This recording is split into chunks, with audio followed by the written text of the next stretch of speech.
हज़रत इमाम हुसैन यहाँ से चलते हैं, अभी रास्ते में ही पहुँचते हैं कि ये खबर आती है कि कूफे वालों ने बेवफाई कर दी।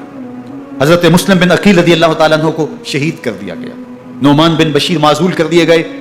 इब्ने मुरजाना इब्ने ज़ियाद वहाँ मुतय्यन कर दिया गया, जो सख्त गिर शख्स था। उसने लोगों को डराया, धमकाया और कूफे के लोगों के दिल बदल गए और वो बैतें तोड़ने लगे। वो मंजर मस्जिद कूफा का कितना दिलगुदास था। जब इमाम नमाज के लिए खड़े हुए तो 40,000 लोग आपके पीछे था। जब सलाम फिरा और इमाम ने देखा कि पीछे लोग नहीं हैं, फिर लोगों ने अपने दरवाजे भी बंद कर लिए। रात की तन्हाइयां हैं और हज़रत मुस्लिम बिन अकील को कोई पनाह देने वाला नहीं। लोगों ने दरवाजे बंद कर लिए कि कहीं हमारे घर में ना आ जाएं और हम मुशक्कत और हुकूमती तशद्दुद का शिकार ना हो। कितना दर्दनाक लम्हा है हज़रत मुस्लिम बिन अकील रज़ी अल्लाह ताला अन्हु पे। और फिर हज़रत मुस्लिम बिन अकील बेदर्दी से शहीद कर दिए जाते।